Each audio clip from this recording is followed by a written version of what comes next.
The gym is a bodybuilder's second home. They train for hours and hours, refueling with massive amounts of food before and after. But a handful of bodybuilders are taking a more holistic approach to this sport. It's a mild autumn day in Queensland's Gold Coast, and Billy Simmons cools off in the water after a big workout.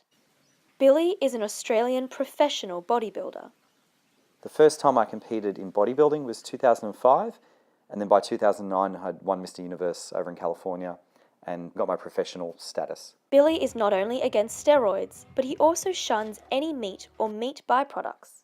My journey into going plant-based began when I was about 15 years old, and I worked at a health food store, and everyone had just amazing abundance of energy. Their eyes were clear and they just had a good spirit about them, and I started to relate what was on my plate and where it came from, and I started thinking about what I'm putting into my body. While veganism and bodybuilding aren't stereotypically compatible, he believes that this lifestyle truly works. The sort of foods you get to eat are full of all the nutrients and protein and everything you need to build muscle. It's certainly possible, and in fact it's optimal. Some nutritionists agree that it is possible to build muscle on a plant-based diet. Well, absolutely, it's 100% possible. When it comes down to it, what you're looking at is trying to make sure you're eating enough calories every day, you're getting enough protein in terms of grams, and that you're spreading that protein consumption out throughout the day.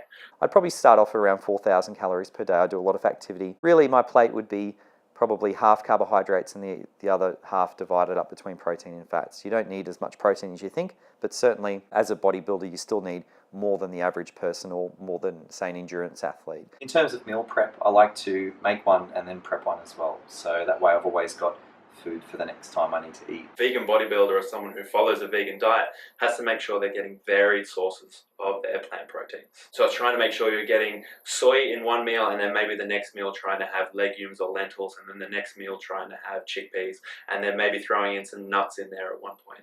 Dylan Riviere, a non-vegan personal trainer, says if done correctly, vegans won't be missing out on nutrients, but he does point out some challenges. I'm just thinking purely about the amount of vegetables, for example, that you'd have to eat to get the same amount of iron that you might get from a piece of red meat. Supplements is probably going to be a big part of that. Iron supplements, zinc supplements, B12. But for the time poor, going vegan does take planning and can be time-consuming. You need to make sure that you are being organised, so you know that you've got sort of your meals lined up for the day. You can't just go and quickly grab something because it may not be the right type of protein, or it might not have the right amounts in it, or it may not be vegan. You may not have the access to that vegan type of food. Succeeding as a bodybuilder not only comes down to diet, but also a lot of physical dedication.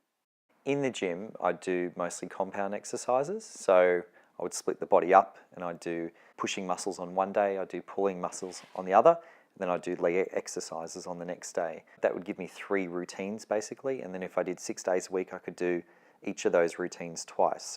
Billy believes the key to longevity in bodybuilding is looking out for your long-term health.